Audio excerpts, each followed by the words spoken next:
Hello প্রিয় বাংলাদেশি, আসসালামু আলাইকুম রহমতুল্লাহি ওয়া বারাকাতুহু। কি খবর আপনাদের সবার? ইদানিং আপনারা অনেকেই জানতে চাচ্ছেন যে ভাই আনস্কিলে আসবো, আনস্কিলে আসার পর এখানে এসে কি স্কিল করা যাবে, বা আনস্কিলে আসলে বেতন কত হবে, আনস্কিলে আসলে কি সুযোগ সুবিধা কিরকম হবে। তো ভাবলাম এই বিষয়ে আপনাদেরকে একটু সংক্ষেপে বিস্তারিত ধারণা দেওয়ার চেষ্টা করি। দেখেন, আনস্কিলে সুবিধার চেয়ে অসুবিধাই কিন্তু বেশি। আনস্কিলে সুবিধার মধ্যে এইটুকুই সুবিধা যে আপনি বাংলাদেশ থেকে কোনো ঝামেলা ছাড়াই খুব সহজেই অল্প দিনে সিঙ্গাপুর চলে আসতে পারবেন। এখানে বাংলাদেশে আপনার কোনো টেস্ট দেওয়া দরকার নাই, বাংলাদেশে আপনার ভিসার জন্য লং টাইম ওয়েট করতে হবে না। হ্যাঁ, আপনি সরাসরি সিঙ্গাপুর চলে আসতে পারবেন। এটা হচ্ছে স্পেশাল সুবিধা। কিন্তু আনস্কিলে এসে সিঙ্গাপুর পরীক্ষা দেওয়া যায়, এটা সত্য। কিন্তু বড় বড় যে অসুবিধাগুলো হচ্ছে, সিঙ্গাপুরে আসার পর আপনি কোম্পানির অনুমতি ছাড়া, বা আপনি যদি স্পেশালি আপনার সময়টা বের করতে না পারেন, সেক্ষেত্রে আপনি যে ক্লাস করে পরীক্ষা দিবেন, হ্যাঁ, এটার সম্ভাবনা খুবই কম। অতএব আপনাকে অবশ্যই আনস্কিলে আসার সময় লক্ষ্য রাখতে হবে যেন কোম্পানিটা ভালো হয়, এবং এজেন্সির সাথে খোলামেলা আলোচনা করে নিবেন যে আমি যাই ওইখানে কিন্তু পরীক্ষা দিব, স্কিল পরীক্ষা দিব, যেন আমি যেন কোম্পানির কাছ থেকে এই অনুমতিটা পাই। হ্যাঁ, অবশ্যই কোম্পানি কিন্তু আপনাকে পে করবে না সিঙ্গাপুরে আসার পর, যে এখানে যে টাকাটা খরচ হবে স্কিল পরীক্ষা দিতে, এটা কিন্তু কোম্পানি আপনাকে পে করবে না। সেক্ষেত্রে কিন্তু সময়টা এবং টাকাটা দুইটাই কিন্তু আপনার নিজের। দ্বিতীয় কথা হচ্ছে যে আপনি আনস্কিল আসার সময় হয়তো বা আপনাকে পারমিট দিবে 1 বছরে বা 2 বছরে, ধরেন 1 বছরে পারমিট দিল। 1 বছরের মধ্যে যদি আপনি স্কিলটা না করতে পারেন এবং 1 বছর পরে যায় যদি কোনো কারণে কোম্পানির কাজ না থাকে বা কোম্পানির সমস্যা তৈরি হয়, সেক্ষেত্রে কিন্তু আপনাকে দেশে পাঠিয়ে দিবে, আপনাকে কিন্তু চলে যেতে হবে। তো এটা কিন্তু অনেক বড় একটা রিস্ক হয়ে যায় আনস্কিলের ক্ষেত্রে। যদিও সব কোম্পানি তা করে না, দেখা গেছে অনেক ক্ষেত্রে অনেক কোম্পানি কিন্তু এটা করে। তো আপনি কিন্তু ভালোভাবে শিওর হয়ে নিবেন যে কোম্পানি আপনাকে 2 বছরের ওয়ার্ক পারমিট দিবে। 2 বছরের ওয়ার্ক পারমিট দিলে আপনি এই সময়ের মধ্যে স্কিলটা করে নিতে পারবেন, এটা 100% শিওর। এবং আরেকটা বিষয় হচ্ছে যে আনস্কিলে আসার পর এখানে বেতনটা কি অবস্থা হয়। দেখেন, বেতন সব ক্ষেত্রেই কম বেশি একই রকম। সিঙ্গাপুরের এরকম কোনো নির্দেশনা নাই যে স্কিলের ক্ষেত্রে $18 দৈনিক বেসিক, আর আনস্কিলের ক্ষেত্রে কম বেশি, এরকম নাই। আপনি যা নিতে পারেন, বা ভালো কোম্পানি হলে আপনাকে বেশি বেতন দিবে। এখন বর্তমানে স্কিলের কথা যদি বলি, সেটা $18 থেকে শুরু করে $20 $22 পর্যন্ত নতুন মানুষদেরকে বেসিকটা দেয়, সেটা 8টা টু 5টার স্যালারি।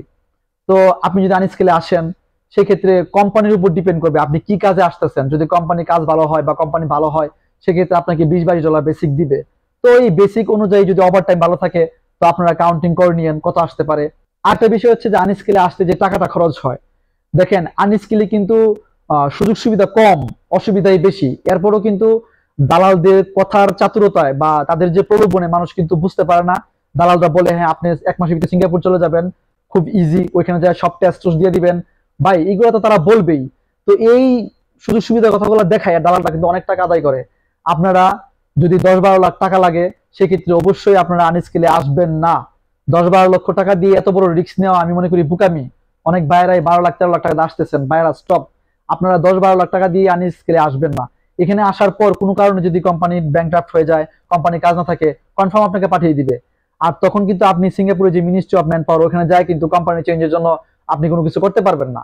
কোম্পানি চেঞ্জের যে বিষয়টা, এটা আমি অলরেডি আমার লাস্ট একটা ভিডিওতে বলা আছে, আপনারা দেখে নিন যে আপনি কখন কিভাবে কোন সিস্টেমে অহরহ কোম্পানি চেঞ্জ করতে পারবেন। সো আনস্কিলে আসার আগে আপনারা 10 বার চিন্তা ভাবনা করে, যাচাই বাছাই করে তারপরে সিঙ্গাপুর আসুন। এবং এই 10-11 লাখ টাকা দিয়ে আপনারা কেউ আনস্কিলে আসবেন না, এটাই হচ্ছে আমার রিকোয়েস্ট। হয় আপনারা লেট করেন, অন্য সিস্টেমে দেখেন, আর নয় আসার দরকার নাই। কিন্তু ভাই আনস্কিলে এসে এভাবে জীবনটা নষ্ট করার কোনো মানে হয় না ভাই। আরেকটা বিষয় হচ্ছে অনেকে জানতে চান যে ভাই আনস্কিলে কি কি কাজে যাওয়া যায়।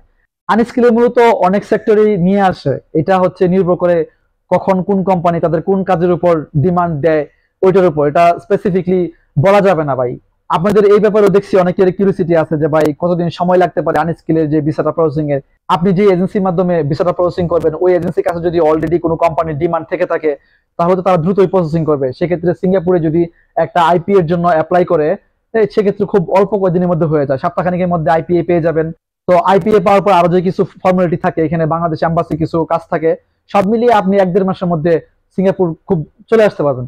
তো দেখেন, আনস্কিলে কিন্তু আমি কাউকে উৎসাহ দেই না। আনস্কিল এটা খুবই ঝুঁকিপূর্ণ একটা সিস্টেম। আপনাদের যদি পরিচিত কেউ আপনাদেরকে কোম্পানিতে জেনে শুনে আপনাদেরকে প্রসেসিং করায়, বা আপনারা যদি জেনে শুনে বুঝে এবং নিশ্চিত হয়ে প্রসেসিংটা করতে পারেন, সেক্ষেত্রে আপনারা আসতে পারেন এবং অবশ্যই চেষ্টা করবেন যত কমের মধ্যে আসা যায়। তো আশা করি আনস্কিল সম্পর্কিত আপনাদের গুরুত্বপূর্ণ প্রশ্ন উত্তরগুলো পেয়ে গেছেন। এরকম আপনাদের মনে সিঙ্গাপুর সম্পর্কিত যত প্রশ্ন আছে আমাকে করতে পারেন।